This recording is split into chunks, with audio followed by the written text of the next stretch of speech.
Good morning everyone, welcome to civil services study. ये practice set number 183 है UPPSC के लिए और प्रैक्टिस करेंगे इसमें हम मॉडर्न हिस्ट्री के प्रश्नों पर। तो चलिए स्टार्ट करते हैं। 3 से 4 सेकंड का टाइम मिलेगा एक प्रश्न को पढ़ने के बाद अपना भी सोचना कि आंसर क्या होगा। और इस सीरीज़ की पेड सीरीज़ आप प्राप्त कर सकते हो। डिस्क्रिप्शन बॉक्स में मेरा नंबर है, उस पर कॉल करके, जहाँ पर मिलेंगे आपको फुल टेस्ट। और सब्सक्राइब रखिएगा सिविल सर्विसेज स्टडी चैनल को लेटेस्ट टेस्ट का नोटिफिकेशन पाने के लिए। यूट्यूब के बेल आइकन को प्रेस रखिएगा। क्वेश्चन नंबर 1, उस बंगाली नेता का नाम बता दीजिए जिसने सामाजिक धार्मिक सुधारों का विरोध किया और रूढ़िवादिता का समर्थन किया। बताइए, जबकि उल्टा करना चाहिए था। ठीक है, इस चीज़ का समर्थन करना चाहिए था और इसका विरोध। और इनका नाम है राधाकांत देव, ऑप्शन नंबर बी।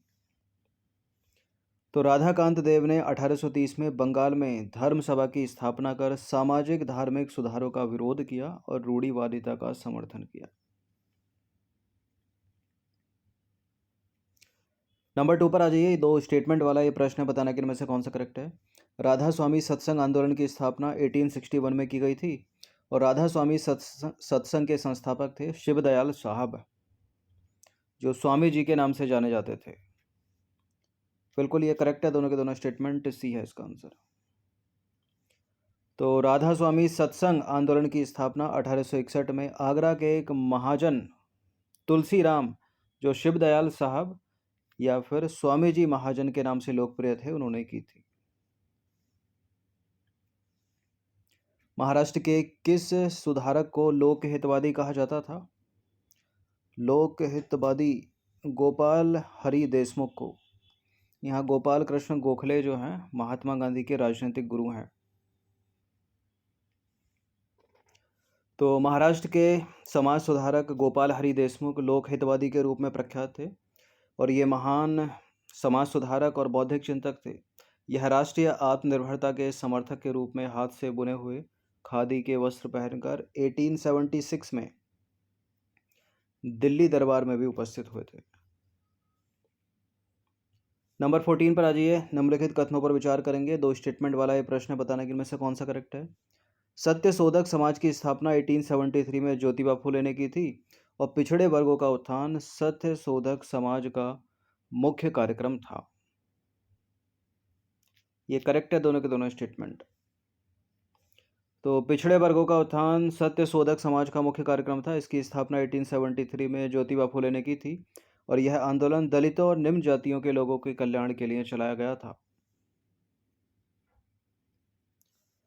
नंबर 5 है, सत्यार्थ प्रकाश की रचना निम्नलिखित में से किसने की थी? Satyarth Prakash Swami Dayanand Saraswati, option number D. बहुत बार एग्जाम में पूछा गया है और वेदों की और लोटों का नारा भी इन्होंने दिया था, दयानंद सरस्वती ने। तो सत्यार्थ प्रकाश की रचना स्वामी दयानंद सरस्वती ने की थी। नंबर 6 पर आ जाइए। ये स्टेटमेंट वाला प्रश्न है, बताना कि इनमें से कौन सा करेक्ट होगा।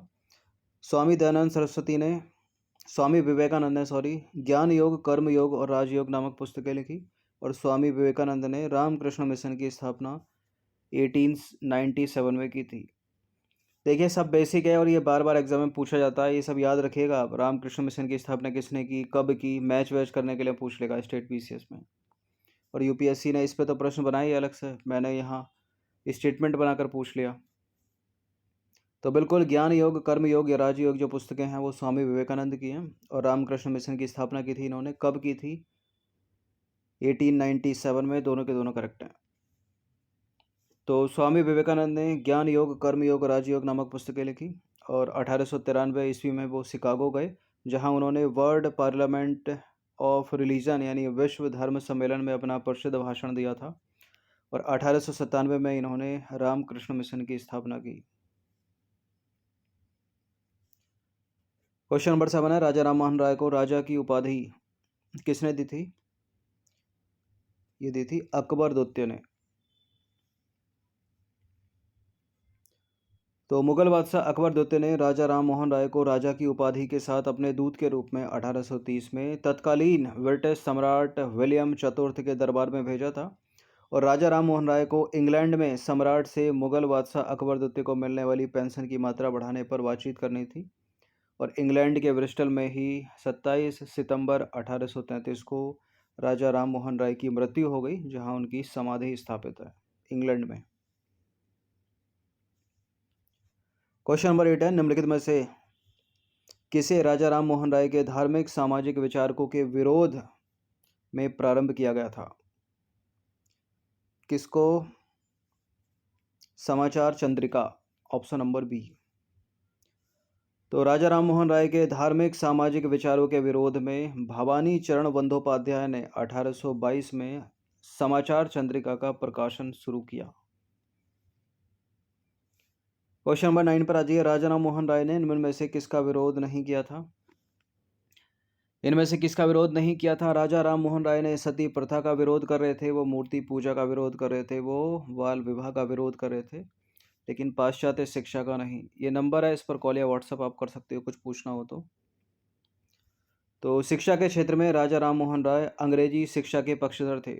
उनके अनुसार एक उदारवादी पाश्चात्य शिक्षा ही अज्ञान के अंधकार से हमें निकाल सकती है और भारतीयों को देश के प्रशासन में भाग दिला सकती है। क्वेश्चन नंबर 10, भारतीय राष्ट्रवाद का पैगंबर किसे माना जाता है? यही है राजा Ram Mohan Roy, option number B. ठीक है, पुनर्जागरण का पिता, भारतीय राष्ट्रवाद का पैगंबर और 2-3 नामों से इनको जाना जाता है, तो ऑप्शन नंबर बी है इसका आंसर।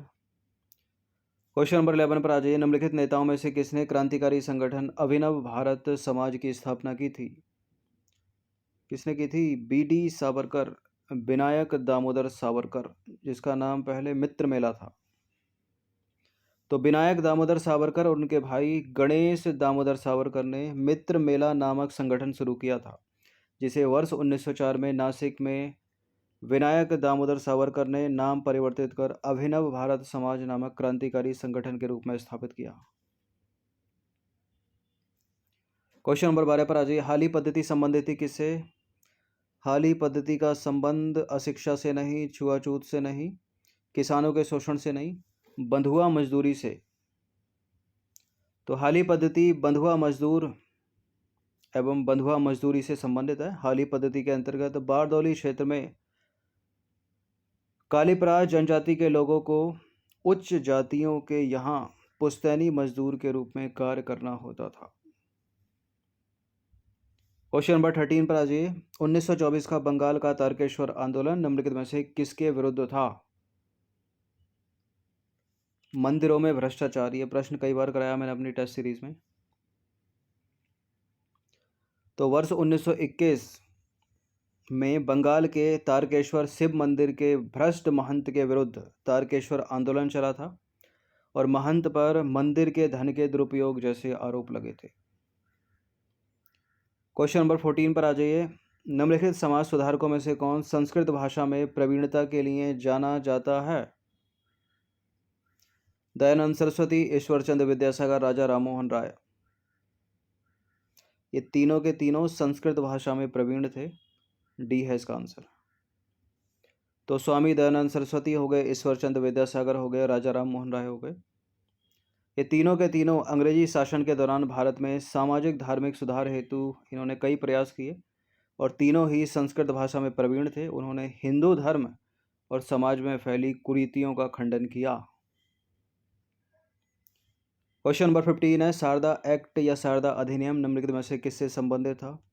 जनजातीय विवाह प्रतिबंध से, विधवा विवाह प्रतिबंध से, अंतरजातीय विवाह प्रतिबंध से या बाल विवाह प्रतिबंध से? बाल विवाह प्रतिबंध से। तो 1929 में 1929 में अजमेर निवासी एवं न्यायाधीश डॉक्टर हरविलास शारदा के प्रयत्नों से एक बाल विवाह निषेध अधिनियम बन पाया। उन्हीं के नाम पर इसे शारदा अधिनियम या शारदा एक्ट कहा गया और इस अधिनियम के द्वारा लड़कियों के विवाह की न्यूनतम आयु 14 वर्ष और लड़कों के विवाह की न्यूनतम आयु 18 वर्ष निर्धारित की गई। ये पूछ लेता है। क्वेश्चन नंबर 16 पर आ जाइए, गदर का प्रथम अंक निम्नलिखित में से किस भाषा में प्रकाशित हुआ था? उर्दू में।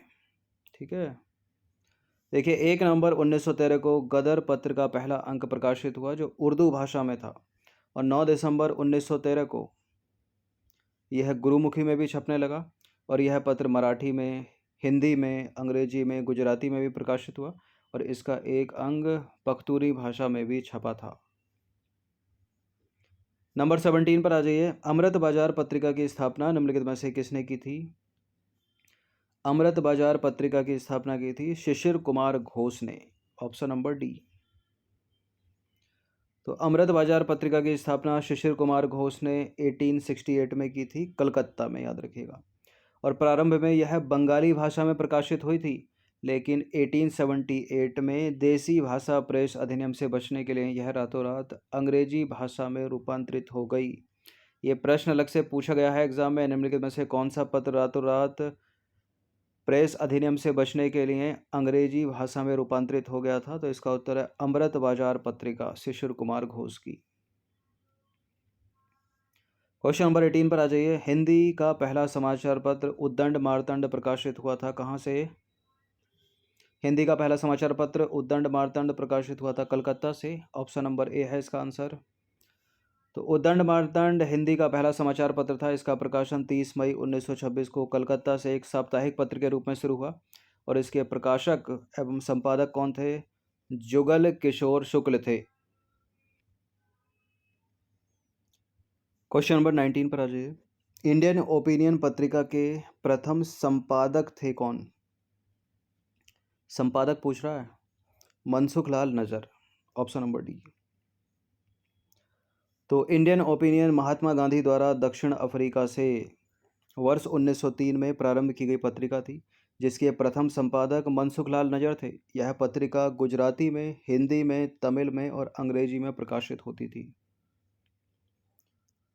क्वेश्चन नंबर 20 पर आ जाइए। लोकमान्य बाल गंगाधर तिलक ने भारतीय स्वतंत्रता संग्राम की सेवा के उद्देश्य से कौन सा समाचार पत्र प्रारंभ किया था?